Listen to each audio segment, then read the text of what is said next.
storage, Kyle. So I guess to stay in the studio until the recording are done uploading. All right. You're low on disk space, it says. I know. Let me leave and bump. I just deleted a bunch of stuff, but it's on a different tab. So let me leave and come back in. All right.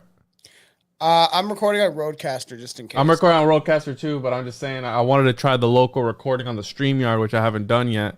Neither have I. Let me know if it like works out better. Like if it's crispier or something. Yeah, but like I've told you before, the quality versus the quality that comes from the StreamYard, right? I've compared it when you and I would send each other the files. I compared the StreamYard audio versus the like crisp the Roadcaster audio. No difference. Maybe in between. Really? Yeah, maybe in here and there there'll be like a choppy part.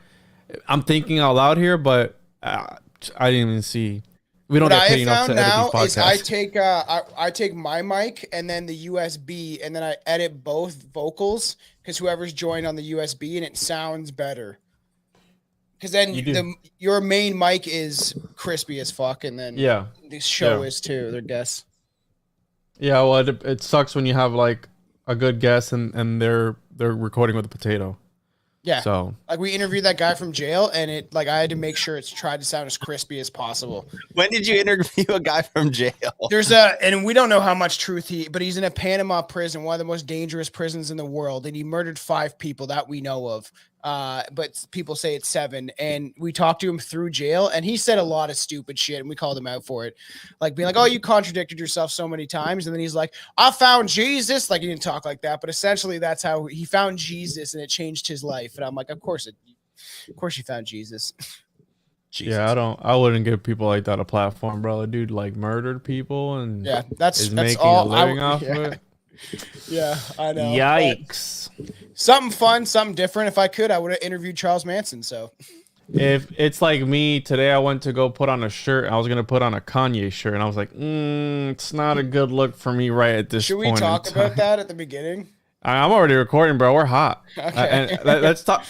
So I don't understand how, because you said the things I talk about, I am unveiling things of the occult. I am talking about things that I believe, at least I believe, that the elites are doing. And none of my stuff really gets taken down all that much. I've only had maybe one episode with Charlie Robinson where they said that I talked about COVID, which I didn't talk about it. See, that's what it is usually. That's what the trigger is. Like there's certain trigger statements that YouTube probably catches, like their algorithm. Sure, but I don't understand how you have YouTubers who don't even have a big following complaining all the time on social media that they get their stuff taken down. I go, what are you saying? Like, are you being that stupid on air that you're saying some, maybe at the Big Dumb Podcast? What do you think, Kyle? I think that's fucking retarded. And, I think you should be able to say whatever you want. I mean, dude, I really the only videos I've had taken down, and I talk about COVID, all kinds of stuff. I think when you get into like naming specific like politicians, like the episode me and Tomcat did, that was when the trucker protest was going on, and Tom was like, "Yo, fuck Trudeau, fuck this guy." He said that on my show. Yeah. It immediately got pulled. I think in the context of COVID too. I think it just depends, dude. I think. Well, did y'all see the Twitter files last night? Did you see that come out? No, what is all that about, dude? I think Elon, that's dude. So go ahead. Tell you what it is first before you go. Just go. So Elon put out all of the internal communications between Twitter and the RNC and the DNC and the Biden campaign. Even before Biden was president, the campaign already was in communication with top people at Twitter who would just tag, like link certain tweets and be like, take this guy down, get this guy off Twitter, delete this tweet. And Twitter would be like, all right, cool. And it went on for years.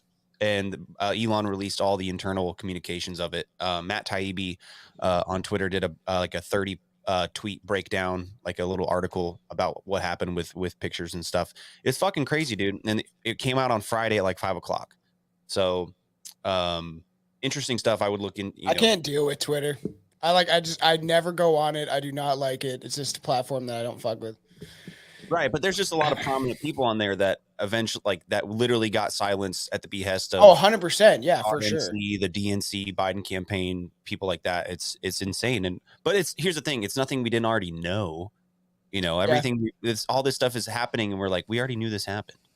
But here's the problem. This is the problem that we face. Okay.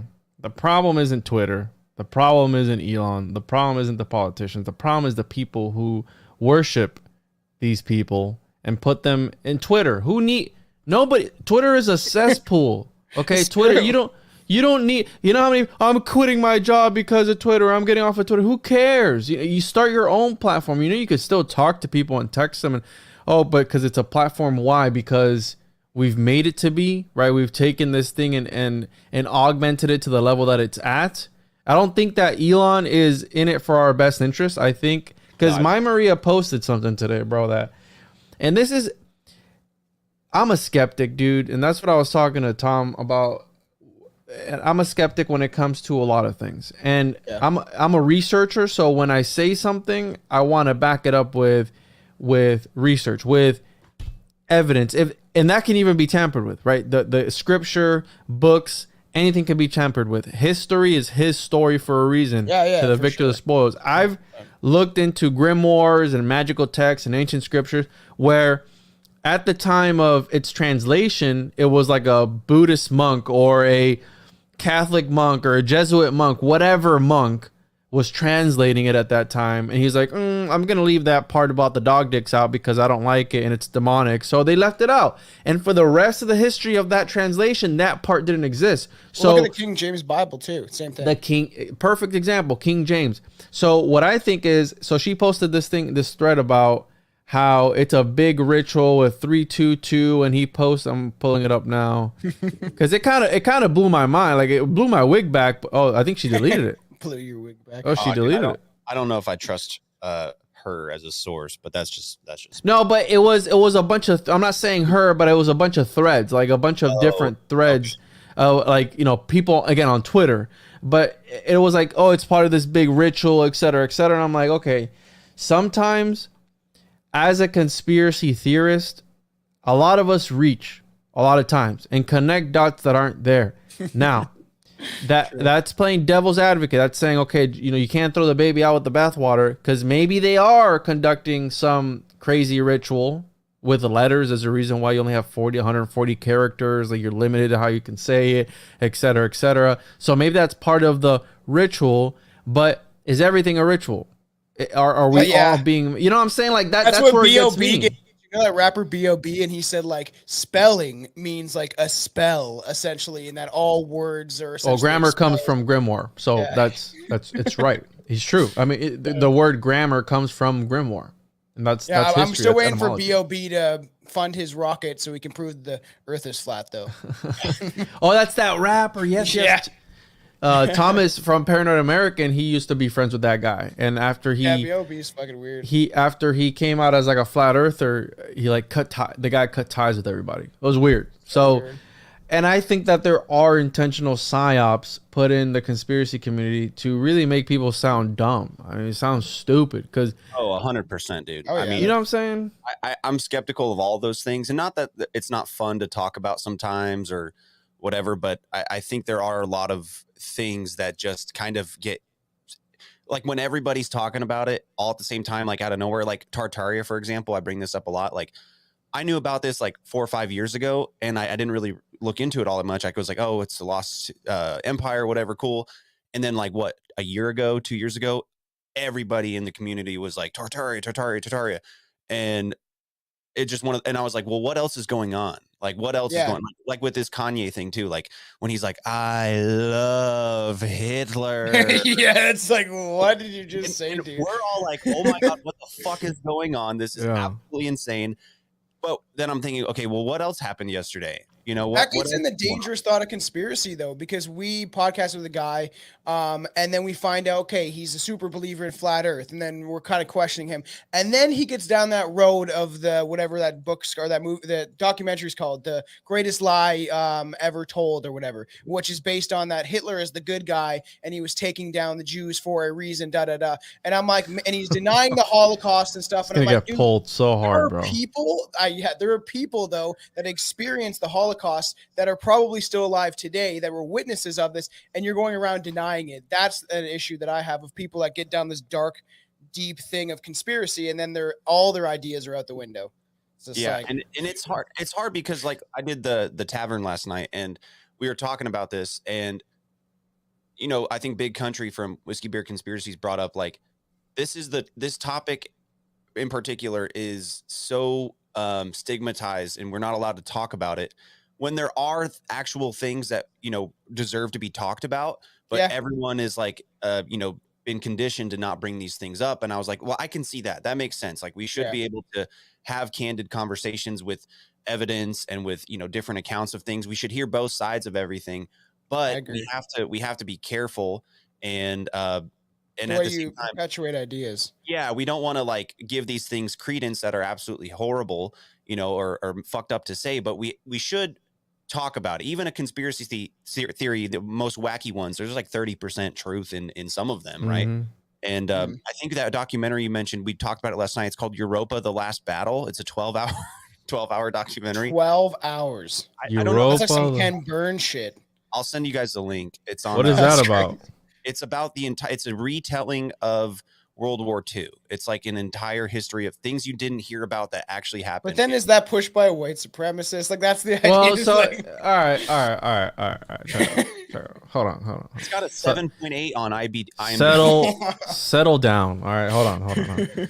This is all I'm going to say about the subject because again, history cannot be trusted. Now, from my studies into any history that I've looked at, when it comes to whatever community, and I'm talking about from a religious perspective, because usually that's the propaganda they use the most to control masses, religion.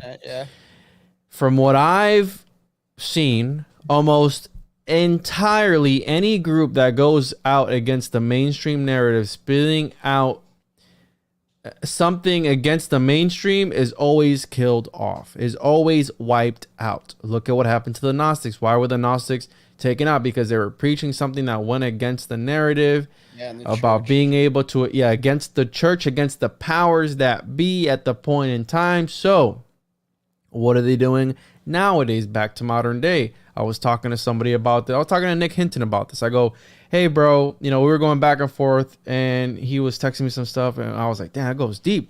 And he's like, oh, I think that they're going to wipe EA out. And I go, maybe not, because I think what a better way to assassinate someone, assassinate them, assassinate their character, than by assassinating their character, their credibility. Dude, I had people about the Alex Jones, the Alex Jones interview, that they were saying that wasn't even him behind the mask, because that was kind of why weird. is he wearing that shit too? Come on, it's dude. So weird. And his weird racing jacket, his like big oversized. It's like a ritual, bro. His hands were also like had that. It's like he wore like a skin suit, like one of those. Yes. His I have a story about that. And dude, it was, and even Alex Jones was like, I have no way to verify that this is Kanye, because I guess the whole time he was there, he didn't take his thing off. So like, which is so weird, because Juan's right. Then if you have someone like maybe that like is playing a character, is a really good impersonator. Listen, you son of a bitch. You get him on the show, and then he like says all this crazy stuff, like fucking what he said. But don't you think that, Tom? I'm kind of retarded. I'm gonna be honest with you. I'm kind of retarded. Listen, fuckhead. Listen, don't you think that you have the biggest, one of the biggest platforms?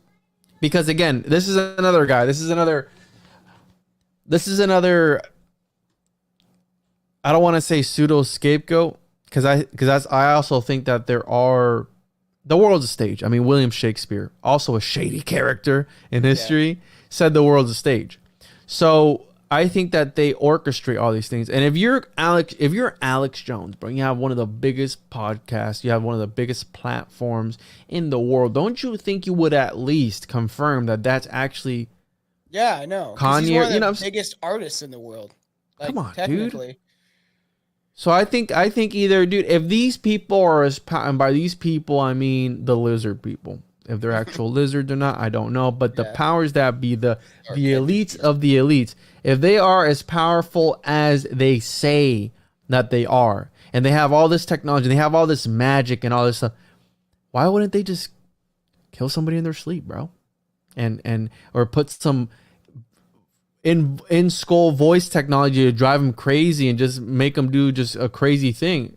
Yeah. But they don't. You know what I'm saying? Like, it What's doesn't the make it doesn't idea add that up. you're making him sound crazy? So now people like us that question things are labeled even crazier because essentially there's someone out there spewing all sorts of stuff. And like what even was talking about, oh yeah, the Nazis were the good guys. Then Alex Jones is like, I disagree with that. And I think like it's just like, what are you saying on fucking and it was live. I was watching it live and I was like when I was at work and I was like, Jesus. When Alex Jones is the most rational man in the room, Yeah, the instant regret, he's like, oh God. And yeah. I think there's several possibilities, right? Because I listened back to like some of those clips where he was like, because it almost felt like he was joking, right? Because Kanye approaches this from a standpoint of like Christianity, like Jesus loved everybody, so I'm gonna love everybody, right? So one, it's making Christians look bad in a way, and two, conservative. The other possibility is that he's been completely hijacked, and they're just using him as like, you know, one of the elite puppets to, you know, cause chaos or whatever it is. Yeah, and then three, it was a humiliation ritual, right? Oh, And then four, he's trolling to the max, like ultimate troll. That's why he covered his face and his hands. Yeah, And like the big boob chick we had in Ontario. He said it, he was like, like how he was when he said like I love, like it was like a joke, right? It felt I love. Yeah, he's like, I love Hitler. And it was like right at the end of like a break too, right? They had a hard break at the top of the hour, and Alex Jones was like, what do you do? Oh man. Al, do you have a poster of fucking Cosby? Yes, he does, bro. That's so funny. I didn't notice that. I didn't probably notice that the first time we podcast. That's fucked up. It's like the first thing I ever noticed when him and I podcasted for the first time. I'm sorry, guys. It's a Do you have pudding pops in your freezer? No, but I'll point this out since Juan knows, but Tom doesn't. He's reading to a bunch of little kids, right? Yeah. Of all various races and genders. And it's very diverse photo you might see in your high school library. But the book he's reading to these kids is called Kidnapped. Are you serious? Yeah, the title of the book is Kidnapped. So, and that's the thing. Okay, so because it seems that any person in the community nowadays usually chalks up something for it to, it's fake, it's CGI, or it's, you know what I'm saying, like right now we're talking about something that happened live, or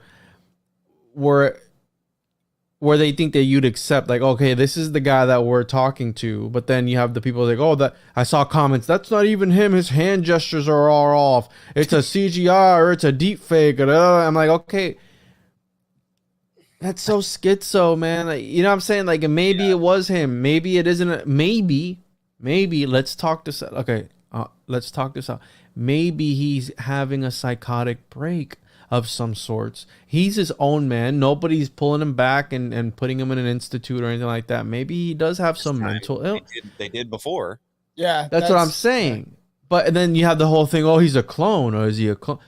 Come on, where do you draw the line? I mean, really, in the conspiracy realm, there's no drawing the line. But you know what I'm saying. There is no line. We're talking about like, you know, are we really at war? Like all this stuff with Ukraine and all the money we're sending and all this stuff. And someone was like, I don't know if we'll ever get to a kinetic war, actually, like full on, like U.S. boots on the ground, tanks, planes, whatever. And I was Are we going to question the world wars now? Were they even real? Well, that's what I'm saying. Like I said, even if there was a kinetic, like if the Congress came out and declared war on Russia tomorrow, all of us and like hundreds of millions of people were dying. I guarantee you, like there's like 6 of us in the room. I was like, I guarantee 5 out of 6 of us would say that it's fake. Yeah. Well, I mean, there's propaganda, and that's the thing. I think when we say, "Oh, it's fake, it's bullshit," I think we're pointing out that there is some level of propaganda to it. But all wars are like there's a reason behind every single war and why they perpetrated it. Like there's ties to the Federal Reserve with World War I and II, right? This idea that they took all the gold and then they funneled it towards the Federal Reserve so they would be the superpower. And now there's economists talking about how by 2032 China will be the superpower, and everybody better start learning Chinese. Dude, I saw videos of the lockdowns over there. They're still doing lockdowns. They're still constructing lockdown camps. Footage, bro. It's recycled footage. I mean, a lot of it is. And here's the thing: nothing gets out of China that's not allowed to get out of China. Let's be honest about that. Yeah, so I'm questioning this whole thing. Yeah. So why would they be releasing all these protest videos then? Yeah, exactly. I think it's our intelligence agencies trying to make us think that there's some sort of color revolution or something going on in China based on the lockdowns. But at the same time, we're trying to lock down again. Like they want us to lock down here again. But as soon as someone protests that here, they're going to be like, no. That's Texas? What Trudeau was such a hypocrite, dude. Such a hypocrite. And he's like, you can protest like China. We're standing behind China and they're like being able to fucking protest it, and then it's like shows him yelling about how we can't like it's illegal if you go out in the streets and protest against him. Love China and their basic dictatorship. So crazy. It's like you're such a hypocrite, man. I think this simulation is, dude, that Kanye thing when I watched it live and when he so nuts, man. I was like, oh, this is a simulation. Like that confirmed. That's why I focus on research. That's why I don't do the geopolitical stuff. I don't do the political stuff. I don't believe in that. I think that's another form of the occult being used to manipulate people's realities by using symbols, by using words, by using all this propaganda, mimetic occultism, where they use propaganda to speak to people's souls. And this is what Plato was on. This is what Pythagoras. That's what all these ancients were on. And they use, again, they were the elites. They use the same thing on us today. So that's why I don't even waste my time. And you got people in the community who are like, question everything. Yeah, question everything. But there needs to be a healthy level of skepticism as well. You can't just question like that meme I posted. Me and the crew was like, you really get. Not everything is a conspiracy. Some things are messed up. And I'm not trying to defend any theory or anything like that. There are darker aspects of everything, right? There's the light, there's the dark. We see it in the movie Star Wars. There's the Jedi and the Sith. They're using the same force for their own purpose. I'm saying, I question myself all the time. I'm like, are you sure there's reptilians, bro? And then I talk to myself in the mirror, like, 100%. I don't know, man. I'm on like fucking 3 grams of mushrooms talking to myself. No, reptilians are 100% real. 100%. Like labeling yourself is that same idea. Where's the line then? Like, are there really like that's the thing? What when you say lizard people, like what is that? What does that mean? Do they actually? I'm saying dark energies essentially. So I was like, so people get it. It's the spooky action at a distance, I believe. So okay, maybe it's not like an actual reptilian, but I do. How Tom is saying, there are energies, there are frequencies, there are vibrations you can feel them. Yeah, you can feel them. I think that we're able to do that by ourselves, but there's certain substances that will help induce that. You know what I'm saying? Like ayahuasca. Yeah, exactly. So what I think that there is that's why I posted that journal, the Occultus Mundi. It's a hidden world. I think the truth is stranger than fiction. 100%. And the whole thing with fiction and reality or nonfiction is they intermingle both of them. And if you see this in movies, so it's a fictional story bringing out real emotions. I almost started crying. Okay, hear me out. All right, hear me out. What movie made you cry? Was it Shrek 3? Hush. I'm a researcher. Okay, I don't even know I was watching this movie, but I was watching the movie with Tom Hanks of the what's that? The Mayor's Mayor's Alabama, the one where they hijacked the ship. It's based on a true. Captain I am the captain now. Yeah, I'm the captain. It's on Netflix now. I just saw this. Yes, amazing. Okay, Tom Hanks, piece of shit, right? Pedophile, probably. Fuck that guy. He's an actor, though, right? He's very good at his job. He is good at acting. Watch. But hear me out. Hear me out. He's amazing. Hear me out. These actors are part of this ritual. If you look at the directors, okay, so I'm talking about blending, transmuting fiction and reality together. I think this is part of the occult, where they put these fake scenarios, but it's based on a true story. It's a dramatization of a true story. So we know we understand it's, I understand this is a movie. There's a camera crew. Those are actors, but it's invoking real feelings from me.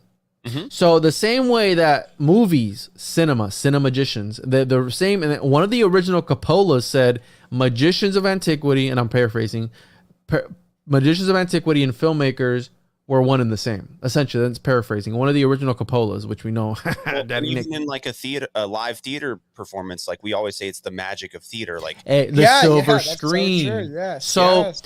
Well, as I'm watching this movie, I'm having feelings because I go, wow, this dude thought he was going to die.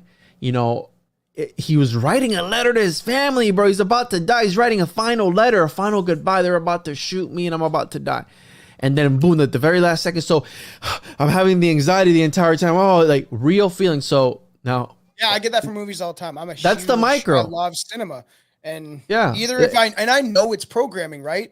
And I like, even because I take mushrooms all the time now, that's what it's called. It's called programming. And I can see through like some of the shit that they're putting up. And Chelsea's like, can you not just enjoy it? And I'm like, not really. I was like, I need to like pick at it. Because what you're talking about is that what we call in acting and in theater is the suspension of disbelief. Like the audience, if they come to, like, whether it's a movie or a live performance, they know they're coming into a venue and sitting down, buying a ticket, sitting down in a seat and watching a performance that could be, like Juan said, based on a true story, or a fictional tale, or some gay musical or something with lots of tap dancing, but it brings out real emotions. And you go back to the Greeks, like this, for the Greeks, they invented theater because it was a mass catharsis of emotion, right?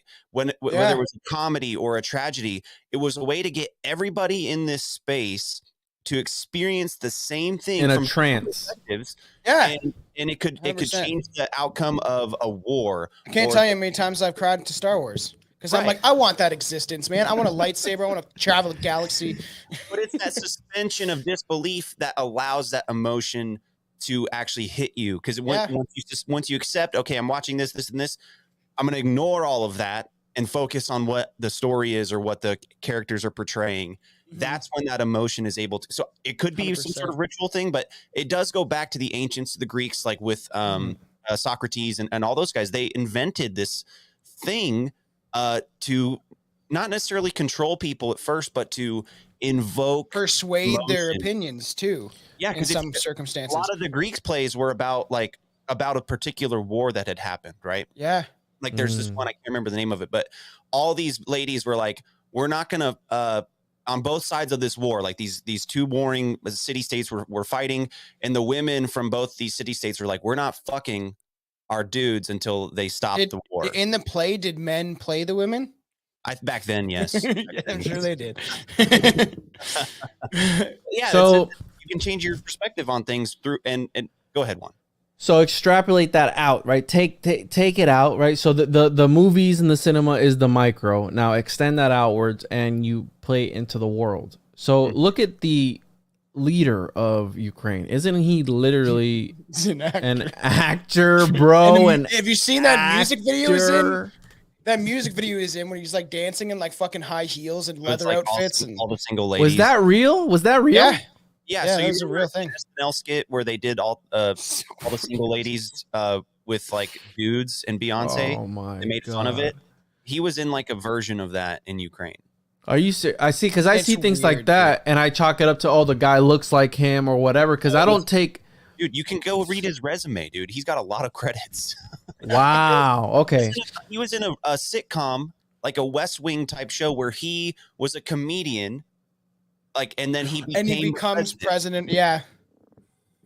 So like art imitates life. I mean, it's that's real. That is real, Juan, if you're wondering about that. No, because Vanity Fair while war's going on. That's the thing, and that's why they know that conspiracy theories exist, and the whole conspiracy theorist term comes from the whole JFK thing to discredit people, but if they understand, and that's why I think they're trolling us, if they understand that people go crazy when they put, they act like people aren't going to look into this guy's background, and then they get mad when people put conspiracies out, but yet the language they use, like Biden, the new, there's a new world order, and we just like, bro, do you not know that's been around for years, and you're using that language, you're gonna trigger people. But again, it's about using these words, this grimoire, this grammar, this spelling to cast spells. And I think it's a division thing too. If they have like people fighting all the time, I always say don't label yourself. This idea that like I'm a Christian, I'm a Catholic, I'm a Muslim, I'm a conservative, I'm a fucking liberal, whatever, right? And then you label yourself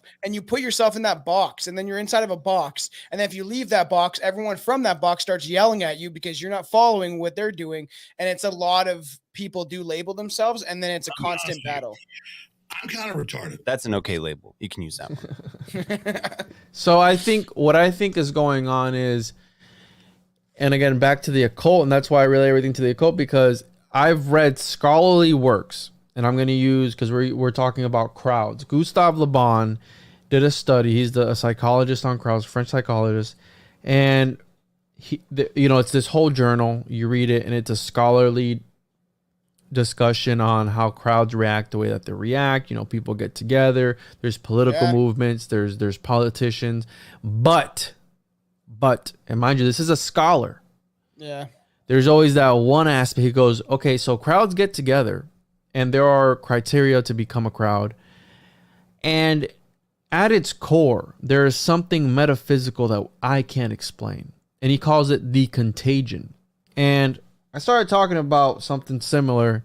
I'm looking at my Rodecaster now because my equipment started acting up last time I talked about this. But essentially, there's a contagion that he talks about, that when people are in crowds, it weeds its way through the crowd, and the crowd we've talked about this before. Energy flows, attention goes, like the idea that the stadiums, right, when we're like the people are watching football games, everyone gets in that same energy, like a trance. But he talks about like a dark force that takes over everybody. And I talked about the idea of there being like some sort of mind virus, and I think, and I saw it, and I was talking to somebody about it the other day.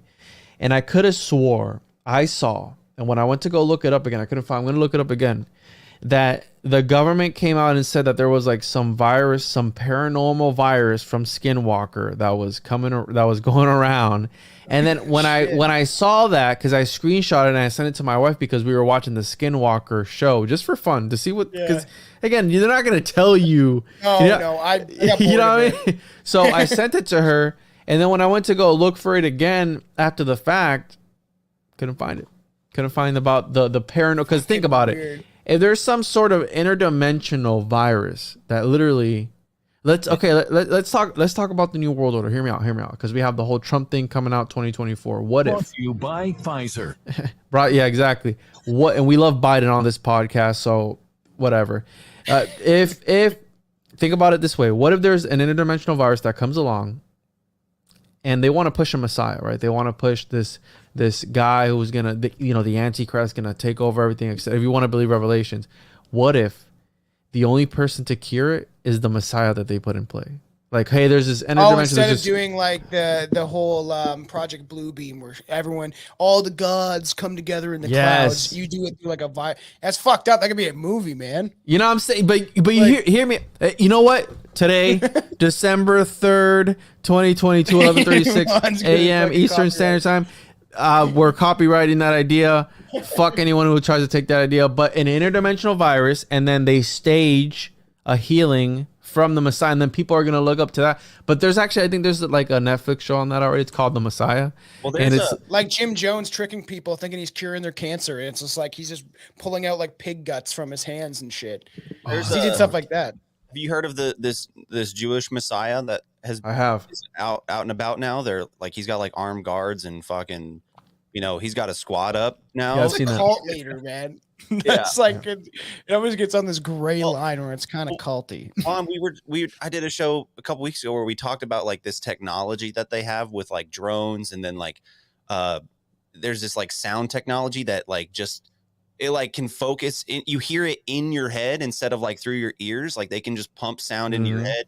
Yep. And then with this drone stuff, like they're going to be able to, like what Tom said, with like all these gods coming together, they can just like laser beam you with like, and I think part of it was like these talking lasers that the military's So what are they waiting for, Kyle? If they have this, why don't they act? That's what I'm saying. If they have this stuff, Yeah, I think. Why don't they activate it? Got to come for them because all the conspiracy theorists are going to say it's fake and gay. Part of me always thinks that it's like I do believe that there is some sort of good forces out there that are battling against these negative forces, right? The idea that missile silos always get shut down, like that's happened time and time again when there's like a big nuclear explosion going to happen, or there's people who think nukes are fake, bro. Yeah, I know, that's crazy. I've seen one, man. It blew up all my Vietnamese cousins. Oh, that's that joke didn't land too well with the Yeah. So I'm reading here. I can't find the Skinwalker Ranch and the Hitchhiker Effect. So I guess this is.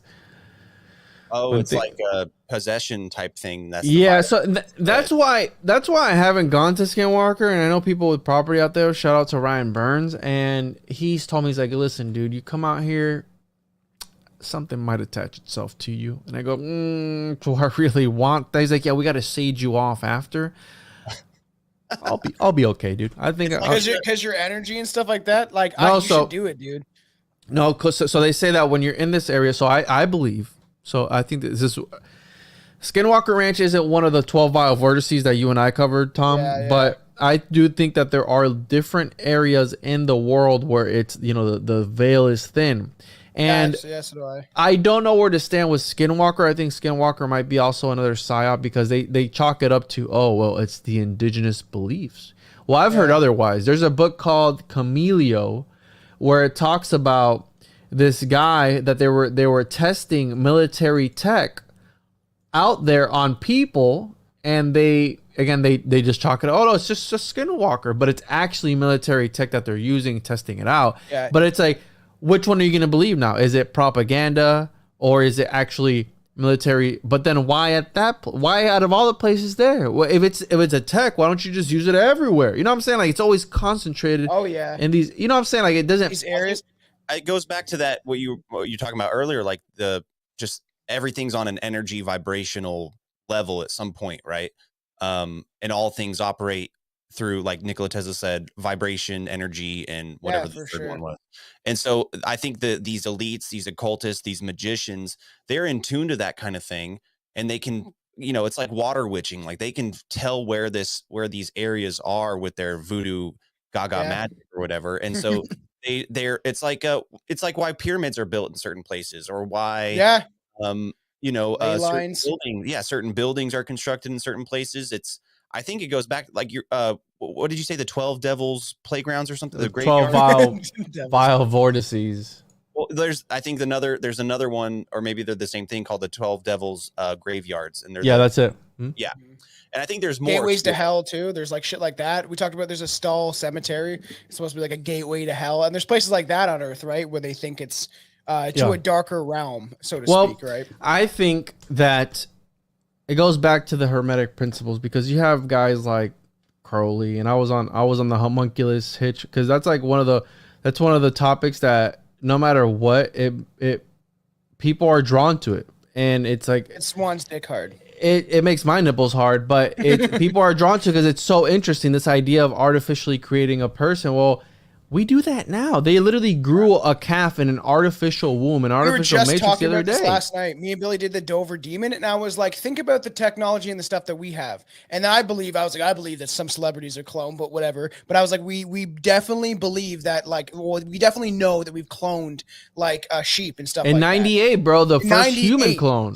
And all this stuff, like, because they cloned the sheep in like the '80s, supposedly, right? So, and the military has technology that's 25 to 50 years ahead of us. And I was like, imagine if you're an alien and you're bored and you're just like, let's throw this together in a pot and see what happens. And then they accidentally drop the Dover Demon in Massachusetts, and then fucking that shit happens. Like, it's like the Montauk monster, things like that.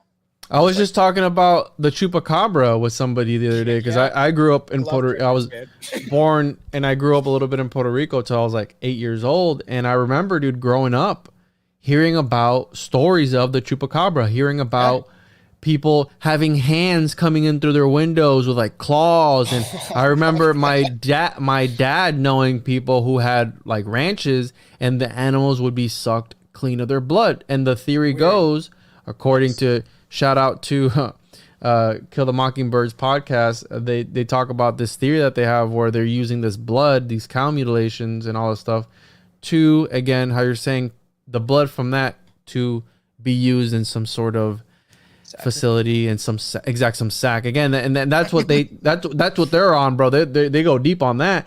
And I had somebody reach out to me an email where they're like, dude, I ain't connect 2 and 2 or 1 and 1 together, 2 and 2 together, whatever.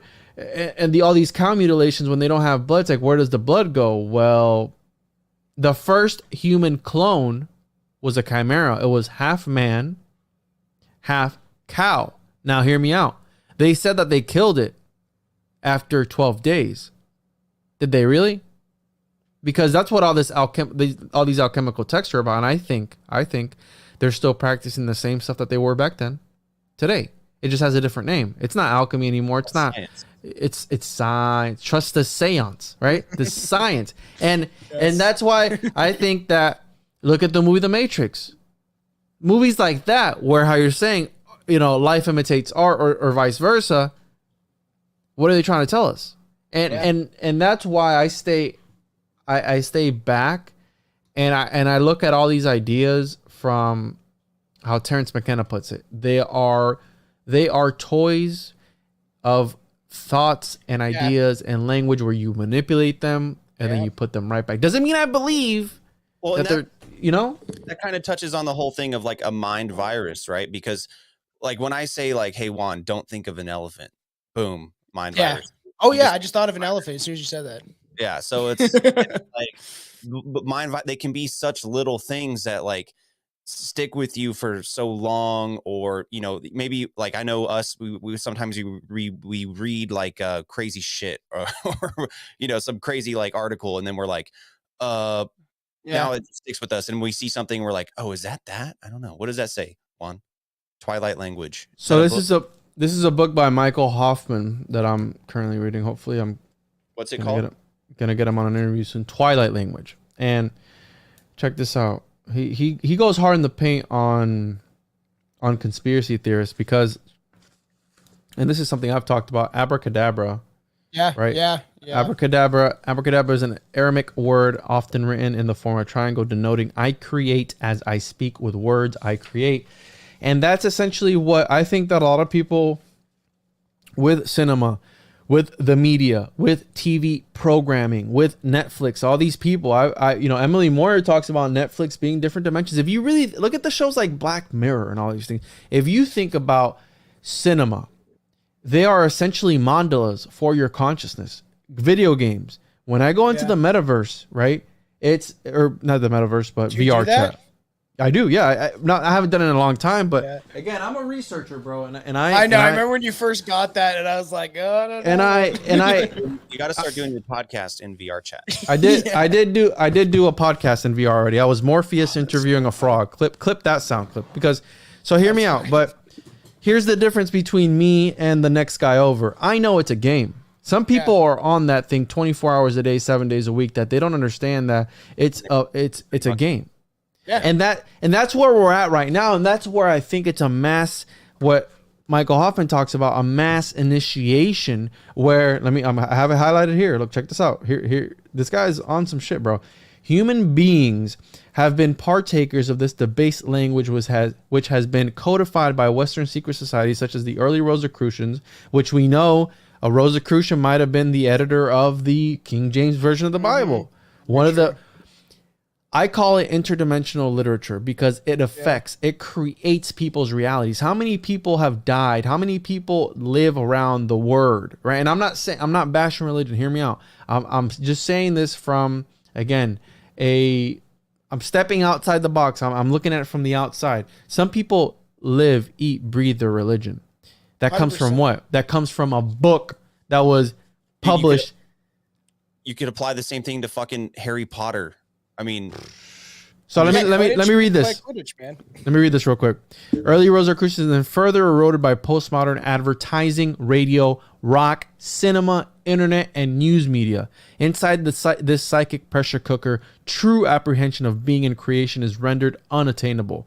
As a consequence of this intentional processing, men and women are radically diminished, experiencing the reduction of their existence to the level of post-human consumers of imitation phenomena, rather than in saturation as imago Dei, living the eminence of divine creation. And then he goes on to say here, most of these people stewed in morbid conspiracy theory suffer the effects of the mental contagion they imagine they are decoding. The process ends when the nervous system becomes too anesthetized and stupefied to experience further stimulation. And then he got one more part in here that is really crucial, because he talks about how we're all mass initiated. Can we break that second part down real quick that you just said? You want me to read it again? Can you read it again? Yeah, bro. Michael Huffman goes hard in the paint, bro. Many of the people stewed in morbid conspiracy theory suffer the effects of the mental contagion they imagine they are decoding. The process ends when the nervous system becomes too anesthetized and stupefied to experience further stimulation. Look at a Kanye right now. You think that somebody could say something to him that's gonna snap him out of that mental state? Probably not, bro. You know what I'm saying? So his system is too fried, and I'm not trying to discredit him. It's almost like he's saying it's the same way, like, say if you research heavily into like serial killers, that eventually that your mind starts to like if shift. You stare like enough darkness into the abyss, the abyss will stare back into you, bro. And I want to read one more part, because this is heavy stuff here that we're getting into. And he talks about the mass initiation. I'm trying to find it here, where again, Fuck it. yeah. So this is not a book. Anyways, I can't find it, but there's a thing where he talks about that the people of society are more occultists than the actual occultists themselves, because we've been right here. Let's see here. Consumption of knowledge, function. Golly. Anyways, go ahead. Just talk while I find it. But yeah, it goes hard in the paint, bro. Fucking thing sucks.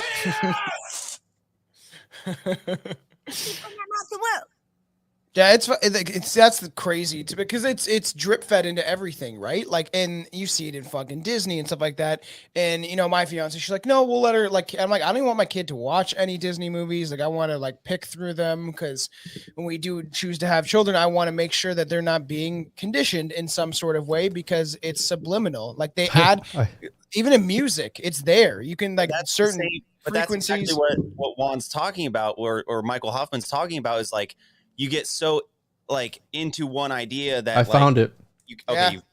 So and dude, I'm spot on a guilty of this. So he goes on to say, we're all hypocrites.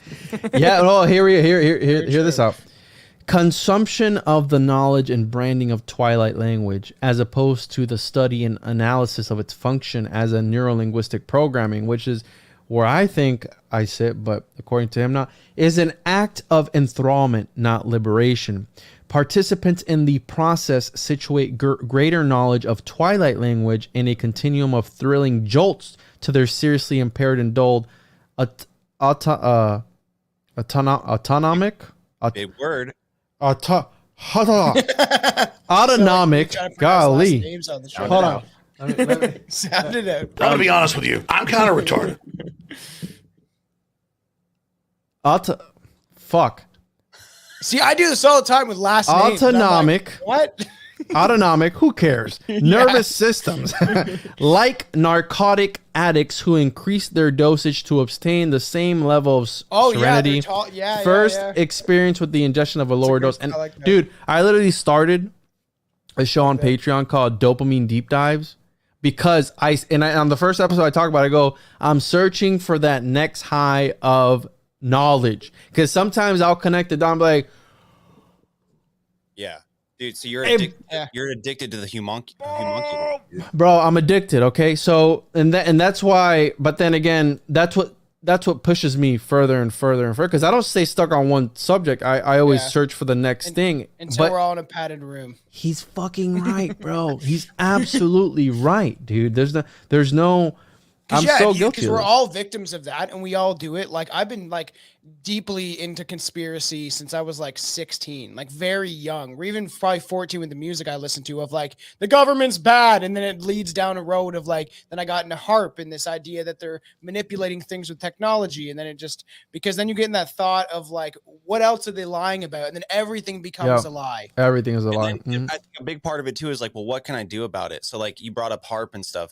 So like, every day that I see chemtrails, I take pictures. I'm like, I stand outside my house like a fucking crazy person.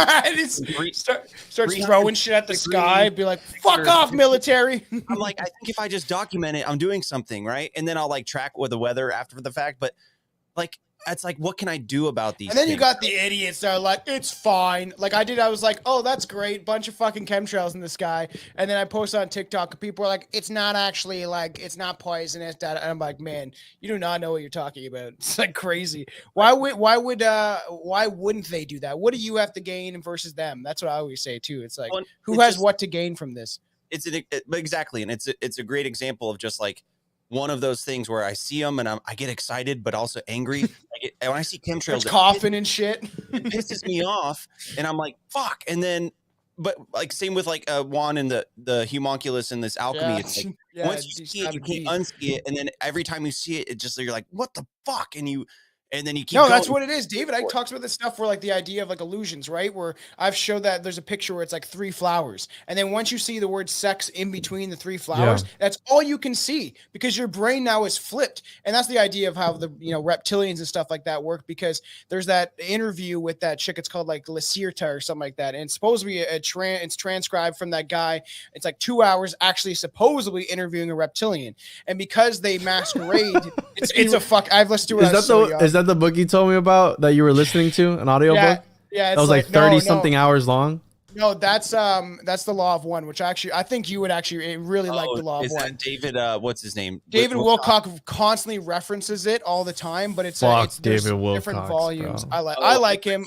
I've read a lot of his books. No, he wrote No, this is in the 80s, and essentially it's a woman that's channeling this entity Ra, which is the Ra from Egyptian times. He's an alien, and it breaks down our society and why we are the way we are. And why she's getting raw dogged by that entity, bro. Yeah, it's a weird one, and I've said even if 30-40% of this stuff is true, I think it holds validity, right? You can't believe everything, but I found the actual part that I wanted to read, and I'll get into that Lacerta thing because it is weird. So how our brains work.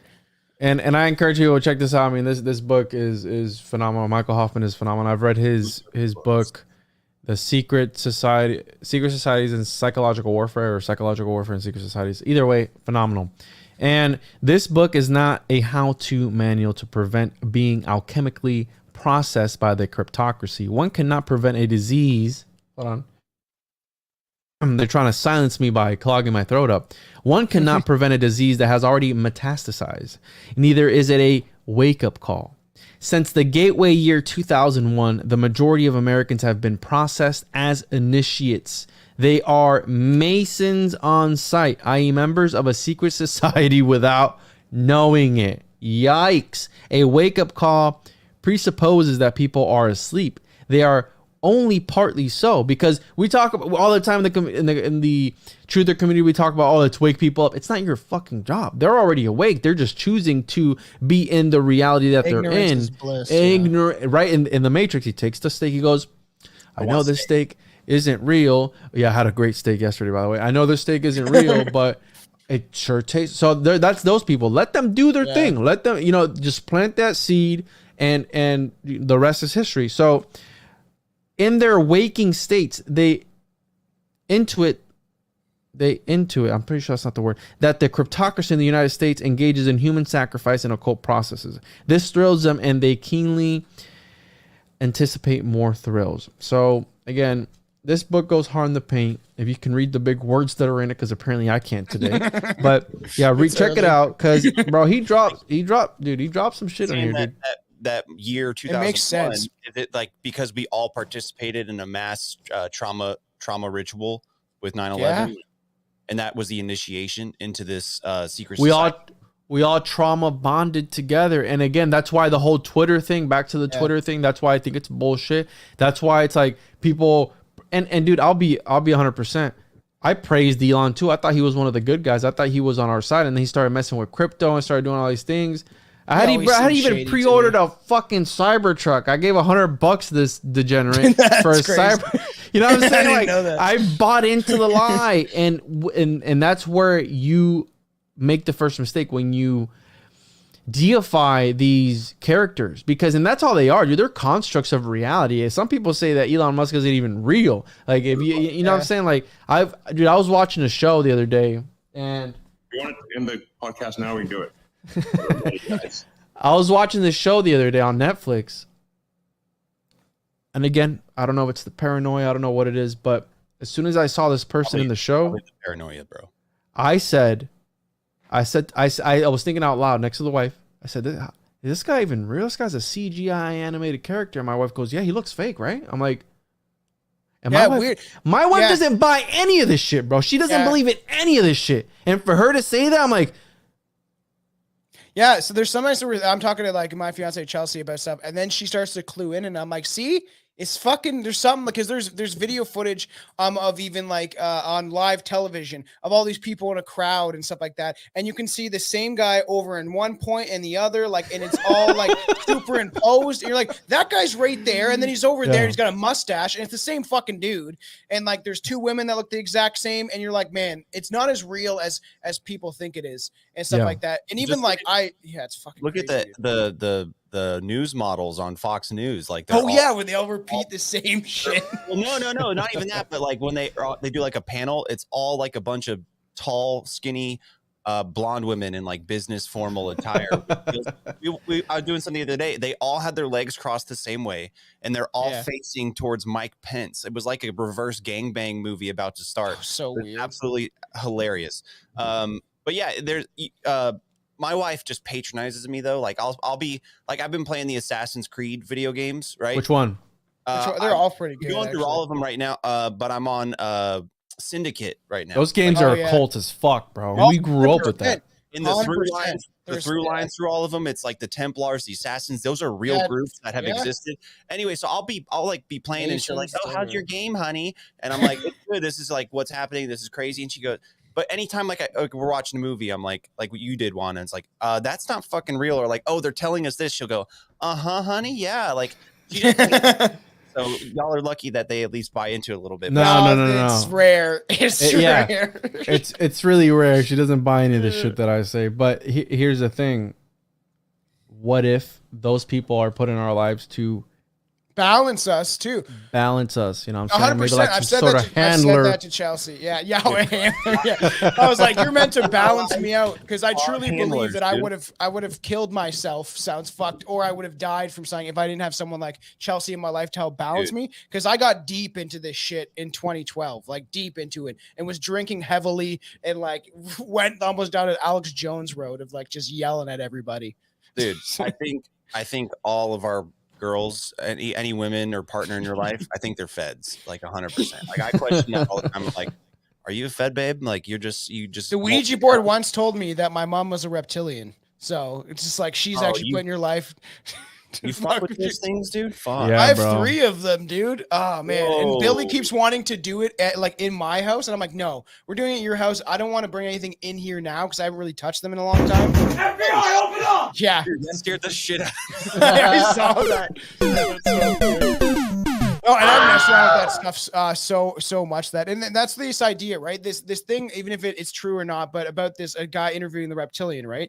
They say how they don't actually shapeshift; they just cast images into the human mind because it's malleable, right? So you think that she says, "Oh, you think that you're seeing a beautiful brown-haired lady," and he's like, she's like in a crowd of 100 people, she's like, I can make them all think that I'm this woman, and she's like, smaller crowds, it's harder because people are not as suggestible. But essentially, and then sorry, we can't read on this podcast today. Yeah. Out of this panel, we can't fucking I know read. it is early. I did smoke weed. I took a microdose, so I'm a little zonked. But and she says stuff about like how she shows him as a reptilian, like as they're talking, she's in a reptilian form, like according to this thing. And then he's like, can you cast the image on my mind now? And she's like, no, because now you've seen my true form and you've seen me in this state. She's like, if I try to do that to your brain, I'll break it. Essentially, It's probably because it's bullshit. It could be bullshit, 100%. But it's the same idea of that. Once you see something, it's hard for you to reverse it in your brain. So that's what she was saying. Is like, if I should do that, you'll fucking have an aneurysm and your brain will just break because I can't do this. Well, you've already seen me do that. Ever since I learned about like symbolism in like English class, right? Like the blues and the reds and stuff, like in middle school, you're like, it kind of ruined movie. And then when I got into like conspiracies and the occult and symbolism that way, I can't enjoy things anymore. No, couldn't. So I try to back up a little bit and just try to like before the show, I was putting on animal TV or whatever for my dogs. And there was this wait, what? I watched that when I'm on mushrooms. Wait, what do you do, bro? You do what? He puts on animals. I put on like Animal Planet type shows for my dogs. That's very watch funny. it. And they just chill there? Yeah, like when I'm go to work, I put on dog TV. That's fine. Until your TV's destroyed because they're trying to catch the bird. Oh man. I put on like some Netflix like animal show, and there was these dolphins, dude.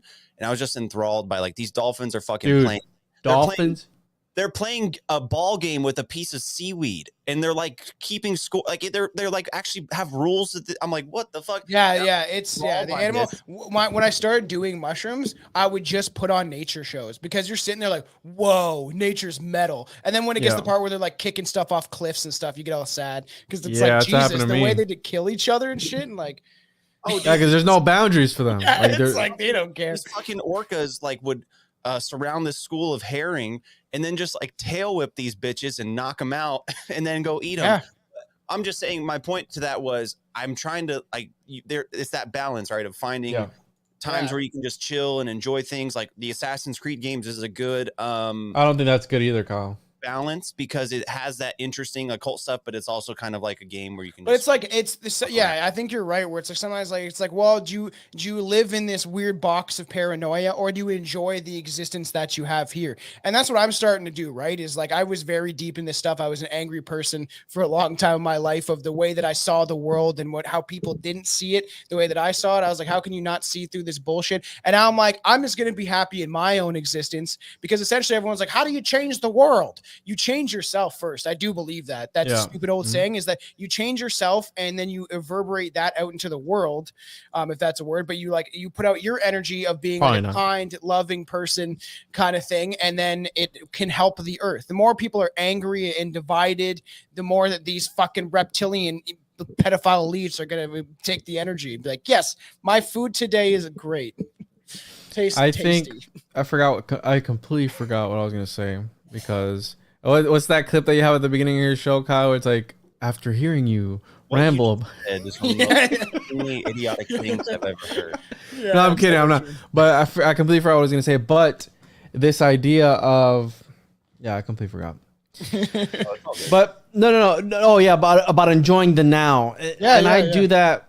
I try and do that now, especially with family. You know, you got to spend time. You have to know how to manage your time. I was gonna say, does like having kids help with that? Like that kind of forces you to just kind of live in the moment, like when you're playing with your kids and stuff. Like I want to have. I wouldn't say forces me, but obviously not. It's not like you're obligated to enjoy your children, but it's like it just kind of happens to be the case, right?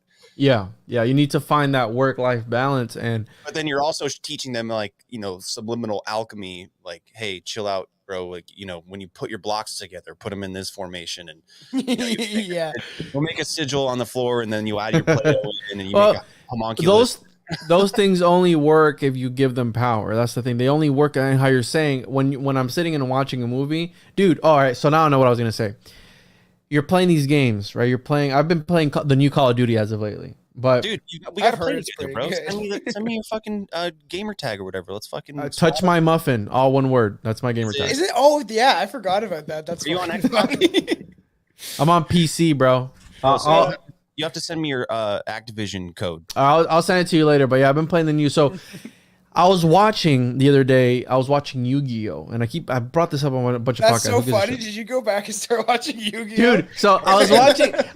I'm a big kid, right? I was telling my wife today, I was like, man, these little motherfuckers have it so good. So I was watching Yu-Gi-Oh the other day on Like that Netflix. show. Call of Duty though. That's what I'm. Oh, he's asking. I don't know about Yu-Gi-Oh. You brought What? up, you said you've been playing a lot of Call of Duty, and then you said now I'm watching Yu-Gi-Oh. Oh no, I haven't been doing like occult games like, you know what I'm saying. I've been playing Call of Duty, which isn't so occult. And then, so this is a Just separate. military training. yeah, this is getting me ready for like the metaverse, like, you know. So I started watching Yu-Gi-Oh the other day with my son and the original Yu-Gi-Oh, and they've been putting this occult stuff in our cartoons, and you know, Assassin's Creed's been around since I was a kid too. They've been putting all this stuff, this occult stuff, and what it goes back to what Michael Hoffman talks about subconsciously in the subconscious, because the occult is all about the ego, the subconscious, you know, dissolving the ego and planting things in the subconscious, because a lot of the decisions that we make consciously are actually not the conscious choice. It's the you know, the little homunculus in the brain taking those choices for you. So if they're able to affect that, then essentially that's reality manipulation, that's mind control, that's the OG/MK Ultra, like that's magic, that's the placebo effect, right? And like I saw this study yesterday actually where it said the link of pain reduction and marijuana is only the only thing doing that is the belief of it. Well, that's magic, because if you think of something and it causes a biological change in your kundalini, it causes a biological change in your body, or like a miracle in a church that uses a talisman, because architecture is used as a talisman, Pythagorean palaces, that's magic. That's reality manipulation, where you're using your mind to manipulate matter. Okay. Yeah, no, I know. Yeah, that's Mind over 100%. matter, baby. My dad, So- from like since I was a kid. When they put all these shows, if you look at Yu-Gi-Oh, the whole premise is there's like a demonic djinn inside this talisman that takes over the kid, and it's like he's got the eye of horse on it. It's an upside down pyramid, and I'm re-watch, and my son was into it. He's like, "Daddy, can we watch the show again?" I was like, dude, that was me. So imagine us as kids, bro, sitting down. So much stuff, man. We were initiated from the beginning. So that's why I'm here today on the Juan podcast talking about occult shit, because they friggin' traumatized MK Ultra'd me back when I was friggin' a kid. And then me being in the church kind of suppressed that, right? I was like in the closet conspiracy theorist where I couldn't come out. Those are people are real. I was like, no, get back in the church. Shove you back in a bag. So I don't know, End bro. up like Corey Good, starting talking about fucking blue avian. No, bullshit. fuck that, dude. No. Hey, so you're right. When talking about what Michael Hoffman said and what you just brought up about that initiation from a young age, like, Yeah. you can even go like, one, is there a way to get out of that? Is there a way to uninitiate? And then two, like, at what point are you initiated? Is it from birth? Like, if we're talking about words and spelling and stuff, like all that shit. I do Your believe birth that's probably a certificate. Yeah, because then you're owned by the state and stuff. Like the idea, like we're all fucking slaves in the modern day slavery, and we're slaves without chains. But even at that point that Juan was making is true. It's like the idea that even in religious circles, or you have these people, they're in a wheelchair and they're in there because they're depressed and they think their legs don't work, even though they do, because they put themselves in this low state vibration. Tom, what And do then you some preacher comes in and he's like, wash away your fucking sins because you can walk now. And then they start walking around. But like, it's the idea that like you can manipulate your entire existence, I believe, to an extent where if people have cancer, I believe that if you have a powerful enough will, you can suppress and destroy the cancer within. Somebody's going to email you, bro, and be like, I fucking broke my vertebrae, you piece of shit. I can't walk. It's like, I tried to stand up and I couldn't. I can do it. With mind over matter, bitch. That's how It's just like you didn't think hard enough, and now you're on the ground and you have your life alert thing that you have to fucking press because you didn't believe hard enough. No, okay? no. We love all our wheelchair-bound listeners. We love you. Thank you for tuning in. No. Some guy's out of his window. He's like, I can fly. And it's But I like, believe- no, you can't. I know. So, and that's there's a boundary, right? That's where, again, reality starts. And some people are in like a reality world and a fictional world because That's some why it's people. scary. One of my favorite authors, as of recently, he had severe insomnia, and he wrote these books that were just so, it was almost like thought experiments. But the way he was able to come up with these ideas was because since he was so sleep deprived, he was in this waking world and like a dream time at the beginning. So he was able to hallucinate and shit. It's crazy. Bro, it was crazy. Yeah. So I have a question. Like, okay, do you think that, like, you know, in the Matrix when Neo like steps out the window and then he like goes into the cement and like because he believes like essentially he believes that's not real, right? Do you think some guy out there was like the Matrix? It's all we're all in the Matrix, and then he steps out his window. He's like, I'm not gonna hit the concrete. I'm just gonna bounce back out, and then the guy hits it. And Joshua, everywhere. yeah, Joshua Cooks killed his entire family because he thought he was in the Matrix. So fucking crazy that's what we're talking about, where we talk about like that limit, right? Or like yes. Yes. You know? But also, if you take it from like a biblical standpoint, like Jesus said, if you have the faith the size of a mustard seed, you can move mountains. Like, and I think that there is something to that. It's like funny saying what you say is what manifests itself. So like, I'm trying to work on this. Like I'm gonna have a 12-inch dick. Is that gonna work? I don't know. I talk to myself. Like I'll fuck up like a little thing. Like I'll drop a piece of eggshell in the fucking eggs, and or like I don't know. I'll be like scream about it, and then you throw the eggs in the air. But I say it to myself. I'm like, you fucking piece of shit, Kyle. Like you're such a fucking idiot. And like my wife and like a lot of people I do podcasts with and stuff, they're like, dude, you can't fucking be doing that. You can't talk to yourself like that because. But I also feel like an idiot when I'm like affirmations in the morning. Like I look in the mirror, like I am strong, I am brave. Yeah. I don't do that. I don't do that gay shit. No. I'm trying not to talk shit about myself anymore, and it's hard. Kyle rubs his mustache and looks in the mirror like you are worth it. He goes like this in front of. He's like rubbing his nipples. You are the creator of your own reality. I do believe that could help. I've never done it, nor will I probably ever do it. But you know.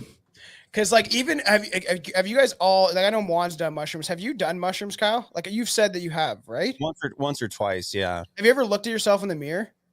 Yeah, they told me not to. Yeah, everyone says not to, but I get lost because you look at yourself, and I've seen the craziest shit in my entire life. Like the craziest stuff and visually seeing stuff is when I've looked at myself in the mirror on mushrooms. Because every strain you see something different, and then you like question like, how real am I? And I've stayed there and like for like 10, 15 minutes, and then Chelsea's like, are you gonna come back downstairs? And I'm like, sorry, I got lost in the mirror. Because then you start to question like who you even are. Well, the mirror is magic too, right? Yeah. That's true. Chelsea we have a mirror, like a big, like old school, like vintage mirror. It's fairly old and they painted it and shit like that. And it's also pointing at another mirror. And I don't like this because it's a mirror into a mirror. And I was like, that's some occultish shit. Yeah. And I've said what about bathroom, like a public bathroom, they have two mirrors. Yeah. And then it just goes on forever in the back. Like we have like that, and I was like, and the one day it was funny. We did like mushrooms on my birthday, the mesotepic ones, these like lighter ones, and I was talking about that idea. I was like, there's an idea that like mirrors can actually have people can look into the mirror, and she's like, what are you talking about? I'm like, that there's people in our other realities that can look through your mirror into your reality, and she's like, that's too deep for me right now, and I'm like, it's fucked up. Like I was like, this shit's crazy because it could be possible. Like this idea that mirrors are portals and stuff. How deep is too deep? Like we have to, I agree with Juan. Like there is something we have to like stay grounded to, but I want to do the scrying mirror. I don't think there's any harm in like exploring these ideas or, opening yourself up to maybe these other possibilities through hallucinogens or mushrooms or anything like that. Yeah, I'm going to get DMT soon. But you have to like, dude, that's why that one day I texted you, I was like, Tom, are you good, bro? Like you were just like, every post was like another thing of like another pile of mushrooms. And I was like, dude, I take them all the time. I have Thrasher on the way. It's supposed to be the most potent mushroom out there. One of them I've heard. I have these blue banshees coming. I also have Golden Teacher in the fridge and Hillbilly Gold, which I'm telling people stay away from the gold strains. They're fucking heavy on your head. They're not that fun. They like make you like just dive in this weird hole. But I'm trying all these different strains and stuff like that, and I've seen the effect of how it has benefited me. Especially because I was someone who was dealing with a lot of anger issues and stuff, so I like drinking a lot. So it does help. Like I do believe but then there's some people like Billy cannot. He did the first time he did mushrooms, he did like 7 grams, and his brain broke. He couldn't like communicate with anyone. He kept saying, "I'm so fucked," and he couldn't speak. He couldn't do anything. And then I gave him a microdose pill, and he's like, didn't like it. And then I had this idea, like essentially like what Joe Rogan talks about is like the people that can't handle it usually are people that have something psychologically wrong with them and they can't deal with their demons. They have like there's something upstairs that they don't want to face. So mushrooms makes you face that shit. Your co-host is retarded, is what you're saying. Yeah, we all and his Billy's whole thing is suppress and regress, where he's like, just drink beer, shut up, go to work, don't think about how bad your mental health is. That's his take, not my take. He's a man then. Yeah, because I mean that's it kind of in a way like that's how a lot of like maybe our dads behaved, right? Yeah, like, I'll beat you until you stop crying. No, not even that. Like, well, you get that's called abuse, Tom. I don't know what you're talking about, bro. Suppress the feelings, shut the fuck up, go to work, hit the gym, have a few beers, and don't tell anybody. Because their generation was that one of the father that was most likely, not always, but an alcoholic, drank a lot because it was more in society. And then you get upset and you skid your knees, like, shut up, son. And he like hits you and shit. And it's just like, that's their generation. And then they raised us to be like, I'm not going to be so bad. So then it gets recycled into us. I don't know. Everyone's like coddling their kids. I don't know if your parents, I mean, my parents hit me, but they would also do like the fakes. And I think that's a form of like, that's a form like of the like hand up in the air? Psychological abuse. Yeah. The flip flop off and get the chancla ready. And she'd be like, ah. No, they would hit me with so when I would do something really bad, they would hit me with the belt, like the actual belt. And then my mom would usually hit me with whatever she had in her hand. But then my dad wouldn't hit me as much, but they would do like the face. Like, they would go to hug you or say, oh. Your dog, you're going to pop him in the nose. You just go like, and they're like, yeah. Oh. Yeah, because that's also probably a psychological thing. Because then it's like every time you've done something bad, you're afraid you're gonna get beat, and then and then you grow like it's the whole idea of that molesters molest, because you get molested, you're like, you know what? I'm going to molest when I grow up because I'm traumatized and I just need to put this, like, essentially it's to make yourself feel better because. Yeah. It's like a project. Yeah. No, that's fucked up. Projection. Though, because it is fucked up. People shouldn't. So anyone listen to, you shouldn't molest people. It's fucked. And it's a bad thing. We did a Christmas crimes episode with Wolf and the Bull. And then one of the Cam, one of the hosts, he was like, everyone, if you're feeling down, like go seek help because it got super dark. And I was like, I'm so used to talking about like serial killers and stuff. Nothing phases me. And I said to Billy, I was like, we never say that. We're always like, yeah, don't go kill people. We never like sit there for like 2 or 3 minutes, like, hey, you need to go find help. Go talk. No, I do that sometimes because I here's think the it's thing. worth it. I think it needs to be said. Sometimes people don't know how to deal with their demons and they have nobody to talk to when it comes 100%. To these sort of things. You know what I'm saying? Like, and I'm not trying to get like, oh, what are your pronouns type? No, not that gay shit. But I'm talking about like being able to express, what you're feeling. And then it was funny because Cam was like, oh, you can, email me if you're struggling or whatever that. I was like, you're going to get like 100 emails of this guy. Like, I almost jumped out of a window, but I decided to email you first. And it's just like, that's also maybe what you don't want to do. I'm not a professional. I'm just saying go get help from a professional. Yeah, go talk to somebody. Because to like the isolation and, kind of the COVID shit fucked people up. We're more connected than ever. But even before that, dude, we were all, it was already kind of that way. And so that just exacerbated That's why I turned to mushrooms, man. I was like, I don't know what else to do, like in my like waking life and stuff like that, because I've been interested by conspiracies and the occult and all this stuff for so long that it does weigh on my mental health, especially living in Canada, where for some reason this prime minister can do atrocious things and still be in power, and it's just like nothing seems to happen. It's all orchestrated and puppeted and all that stuff, right? So it does weigh on people like me who went to protest and then nothing happened, which most times they don't when you protest. But like, and then so I was like, you know what, I'm gonna go to turn to one thing I have never tried is consistently using mushrooms, and it's helped me. My fiance has seen a change in me and stuff like that. I'm sure like the listeners on my show have seen a change and stuff like that, but that doesn't always work for everybody. So people got to find their own thing. Go meditate in a corner and see if that helps. I don't know. Yeah, I do yoga every morning. Do you legitimately do yoga? Yeah, I've got a bad I've back. talked about wanting to get into that shit, man. If I don't do yoga, I can't really move very well just because I have degenerative discs in my spine. What? So I live in like chronic back pain. Yeah, dude. How old are you, Kyle? 26. I've had it since I was 18. That's crazy. I don't know what happened. I think I maybe flipped a 4-wheeler or something, but I've had pain since I was 18. Like, but like diagnosed like that. It took like 4 years to get it diagnosed as degenerative because it started as a herniated disc and never healed, and now my discs are. They try to give you those injections like the cortisone and shit because that can get fucking back worse. It didn't help it. The only time I got a epidural in my spine, and the only time it helped the pain was while I was still on anesthesia. Like when I woke up, as soon as I got like sober up, the pain was back. So we need to give you some robot back, like the robot legs, where like they put your back in a thing and you can just like it walks. The only thing something like that. Pretty much the only thing, because they don't want to do surgery on me because I'm so young, and it's not like that bad. Like it's painful, but it's not completely debilitating. But like I can still walk and move around and stuff if I do yoga pretty regularly. But yeah, and I have to do that stuff because I have like really bad carpal tunnel in my right wrist, like horrible carpal tunnel. And it's funny when I do mushrooms, it like makes it worse because it targets, I believe, a lot of times your illnesses and things that are wrong with you. It will find it and tell you about it. And I went to this guy and he's like about the cortisone injections, and I was like, "Is there any natural ways to cure this?" And he looked at me like I was crazy, and I was like, and he's like, "No." And well, they did say that stem cell, like the surgeon told me that, like, this was a few years ago. He's like, in a few years, you'd be a good candidate for stem cell therapy. Mel Gibson, man. I've been looking into going down to Mexico to get the stem cell. Do the same thing I hear that helps. Doesn't that come from babies, like dead fetuses, though? A Planned Parenthood. That's what they're driving around in nice Chevrolets and stuff. There's ways to, I think, now I don't know. I'm sure that is how they do it for the most part. There might be other ways, but I know that they can also take they could take your skin cell, like they could scrape a little piece of skin cell off, reverse engineer it into a stem cell, and then turn it into like an egg, those are fucking fighting words. Excuse me. You get in my face with that, I'll beat your goddamn ass. You could impregnate yourself, or your wife could impregnate herself with this technology. It's crazy. That's why I don't want to. Chelsea's like, oh, the ancestry thing is on sale for Black Friday. I was like, no, not doing it. The cops already have my blood. I ordered that and I never sent it in, dude. Pfizer bought it.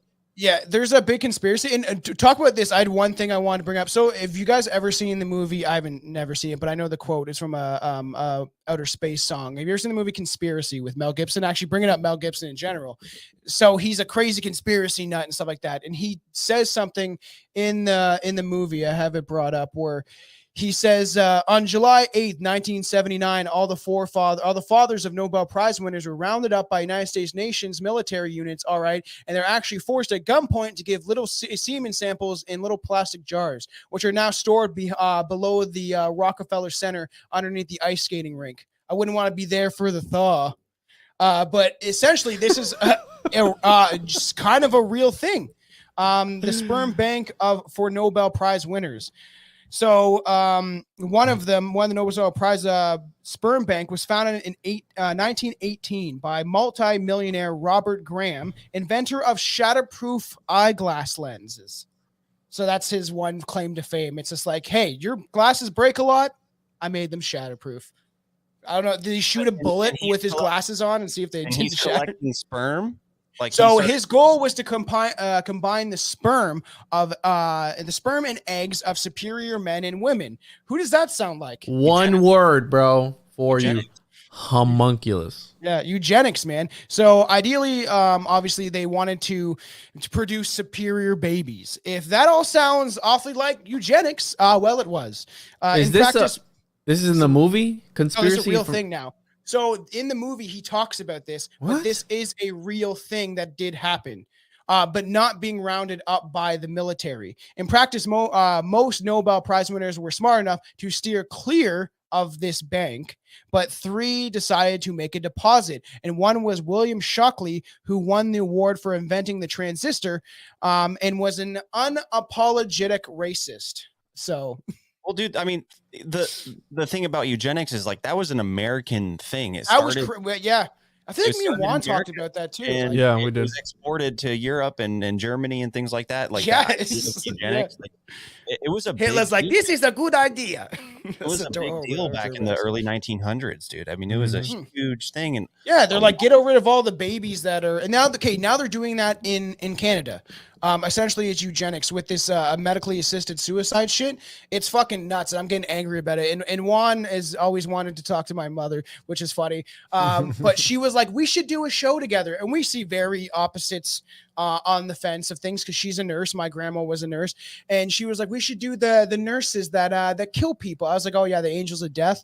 And then she's like, yeah, and I'm like, yeah, I don't know if that's a good idea. And then she's like, then we could talk about assisted suicide. And I was like, Mom, they're trying to push on people for mental health to be like, oh, you're sad for like a year, go kill yourself. And that's what they're doing in Canada.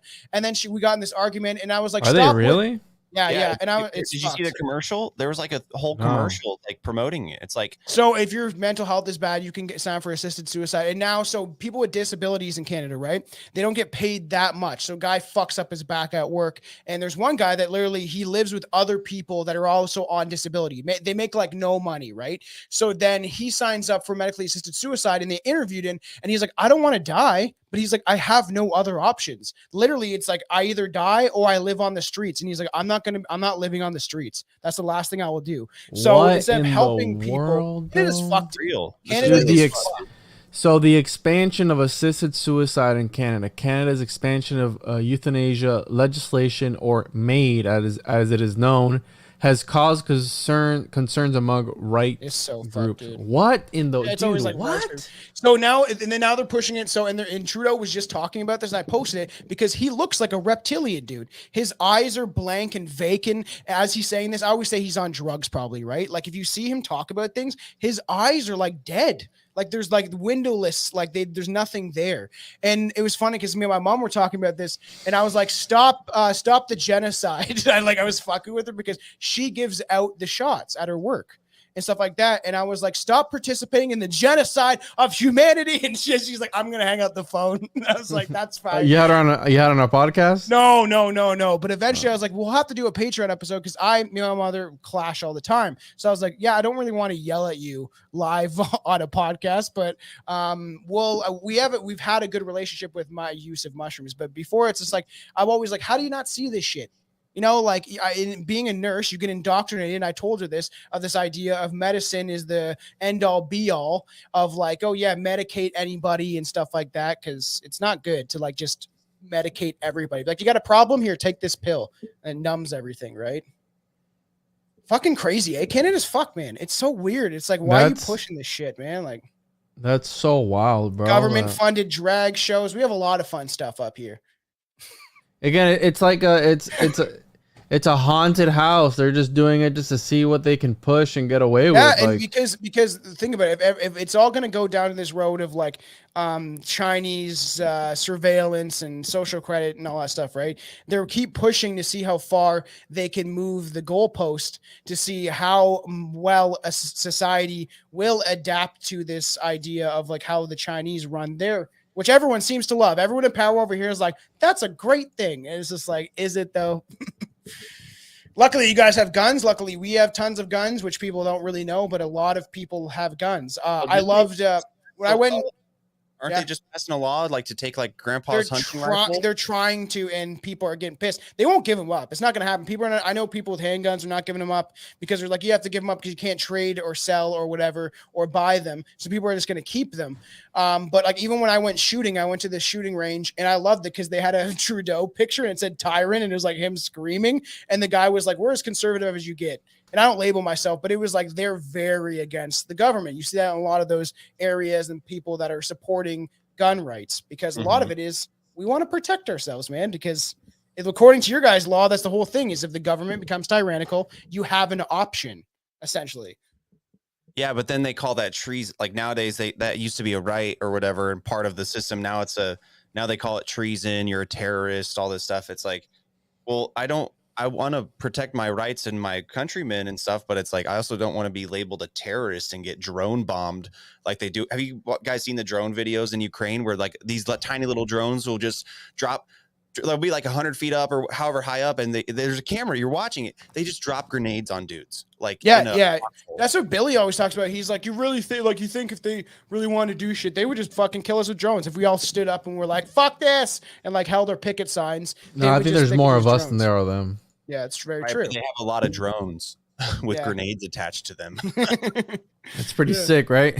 I like fuck up, dude. Because like this guy, there's not even a battle going on. This guy's just like on the front lines, like in his. It could all be fake. Let's just be honest. But he's sitting in his foxhole, like maybe sleeping or something, and then you just see the drone like just. Oh, I saw that video. Have you ever seen Arrested Development? There's hundreds of these fucking videos, dude, out of Ukraine. Yeah, have you guys seen Arrested Development? With the jean shorts and the blue man. Yeah. So there's a Buster he's kind of mentally not all there. He's one of those characters, and they put him in the military, and he's really good at like video games. So they put him in like in control of the drone planes, and he legitimately thinks it's a video game, and then he starts dropping them on like fucking churches and hospitals, and like.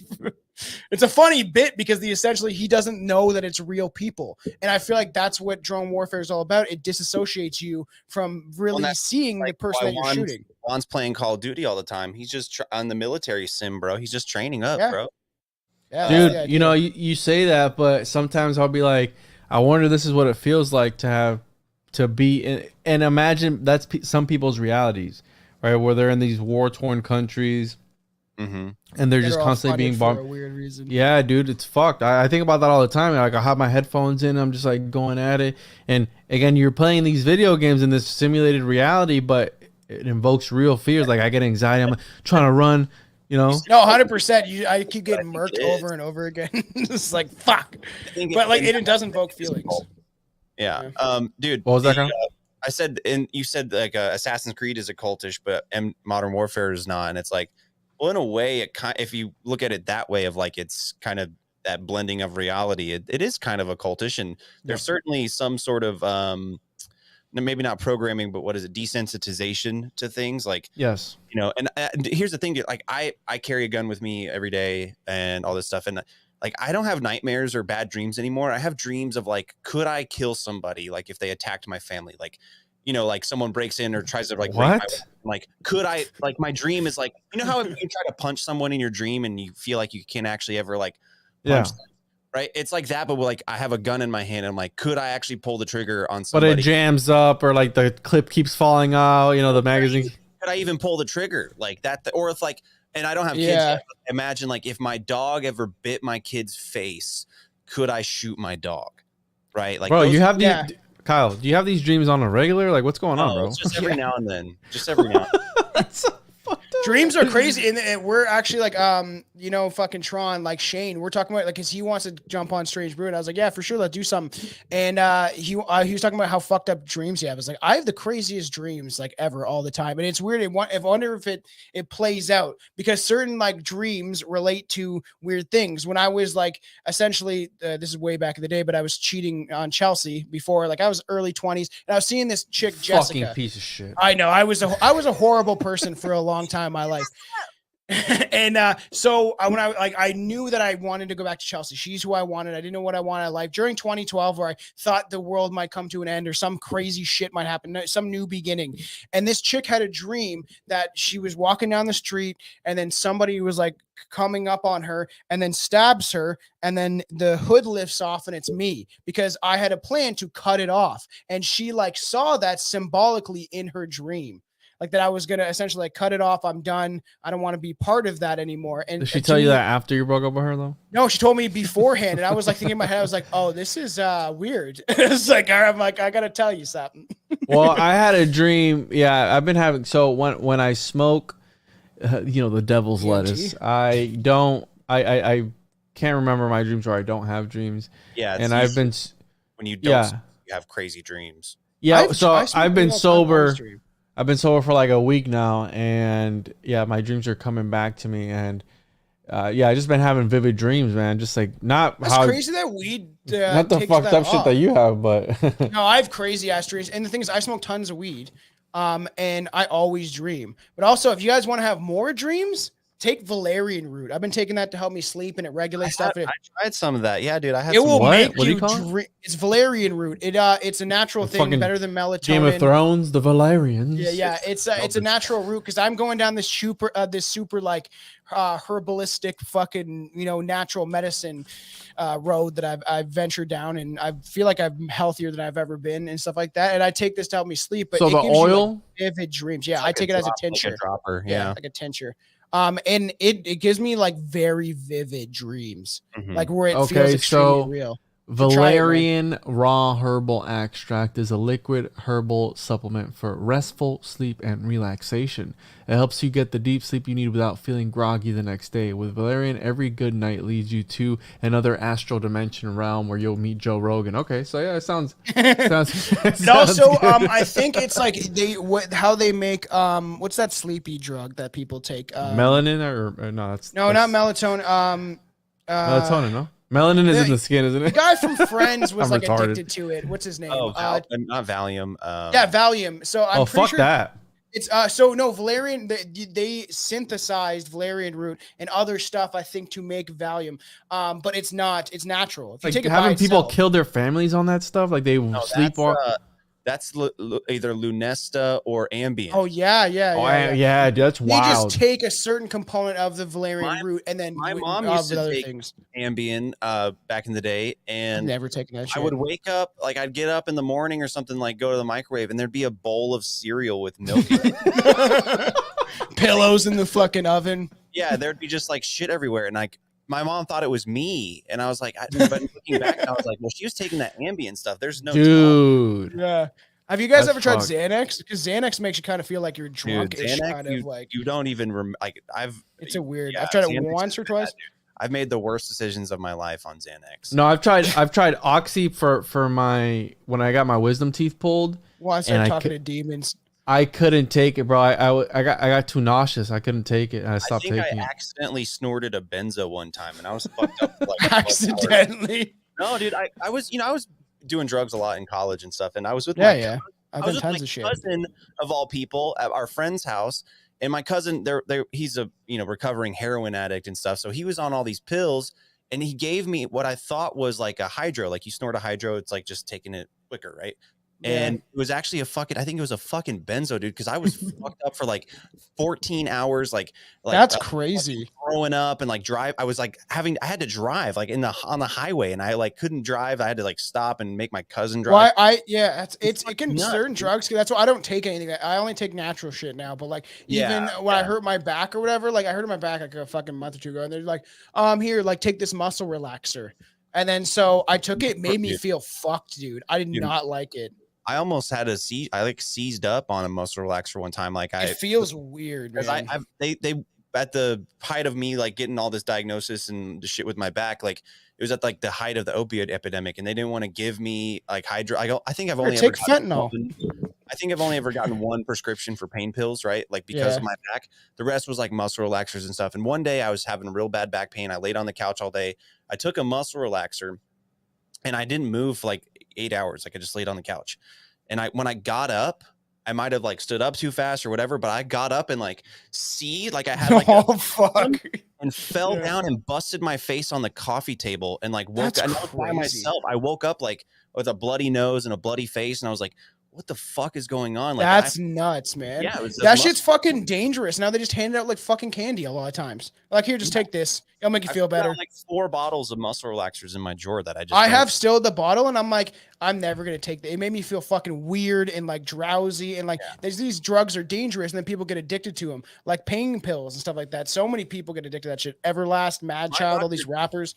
My doctor straight up told me like, take as much CBD as you possibly can. Like that was he couldn't write me a prescription, but he was like, take as much CBD as you can. That's going to help you a lot. Well, I've been talking about people taking more mushroom stuff. Like I take cordyceps, lion's mane, and turkey tail, which according to Paul Stamets, like turkey tail like cured his mother's breast cancer. That she had breast cancer. It was pretty bad. She had a huge lump in her chest. And then she started taking turkey tail consistently. And doctors and scientists were flabbergasted. It's like that. I don't know if y'all listen to the most recent Joe Rogan with Neil deGrasse Tyson. That Fuck that guy. Just he had I even don't listen to admitted, Joe Rogan anymore, man. I like his stand up. that he was like a sound, like he only does sound bites. Like he's not like, that's how he communicates, is through sound bites, like on the show. But anyway, I don't like. he was talking about how in the history of evolution, like humans are more closely related to mushrooms than green plants are to mushrooms. Paul Stamets talks about that. It's fucking crazy. He's like, when he's been on Joe Rogan, he's like,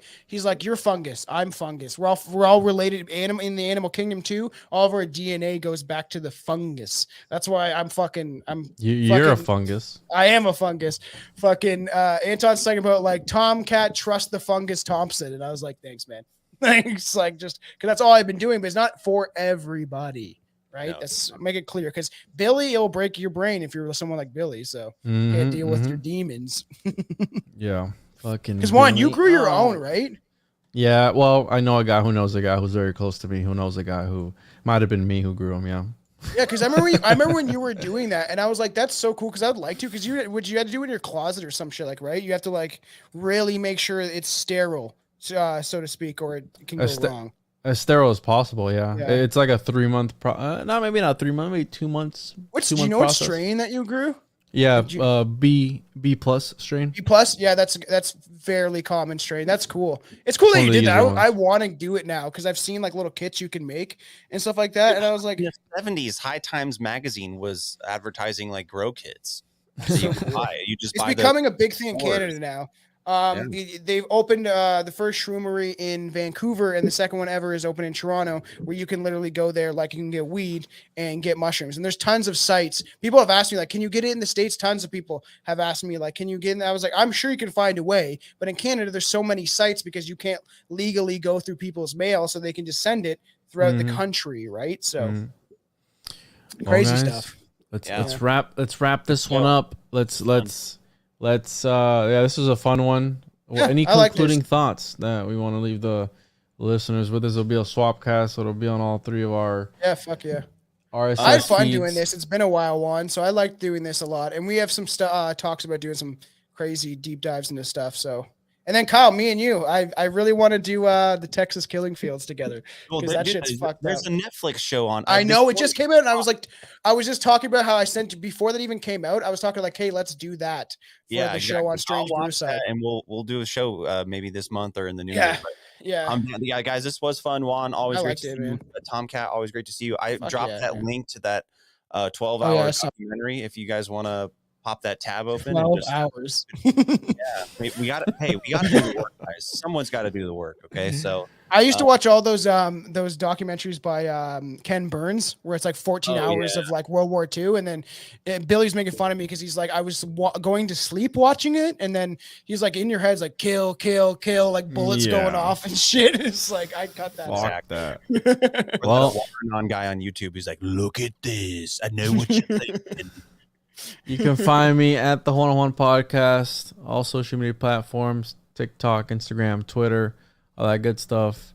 And you guys can plug your stuff too for my listeners. Same Z's. Strange Brew Podcast, www.strangebrewpodcast.com. Obviously, like, we're most prominent on Instagram. I don't run our Twitter. One of our other co-hosts does, and I don't agree what he's doing on Twitter, but I'm not on there, so I could care less. But Instagram is the best way to find us. And, we're on YouTube and all podcast platforms.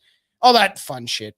Yeah, and I'm Kyle with the Big Dumb Podcast. I am a name change is coming soon. I'm gonna be changing the name to Kylecast, just to be a little more about Big Dumb Kylecast, or is it just gonna be called Kylecast? Just Kylecast, dude. I bought. Are you actually changing it? Like, for sure?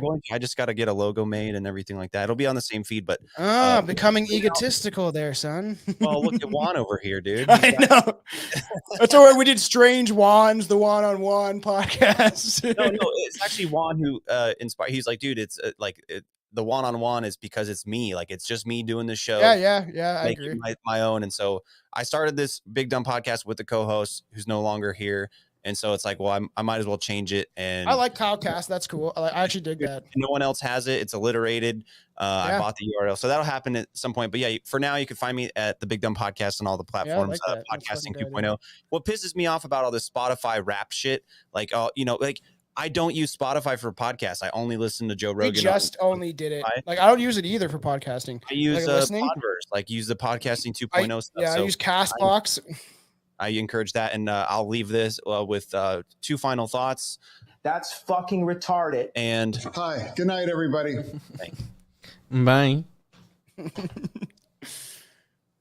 All right, that was a good one, guys. I gotta run. I gotta.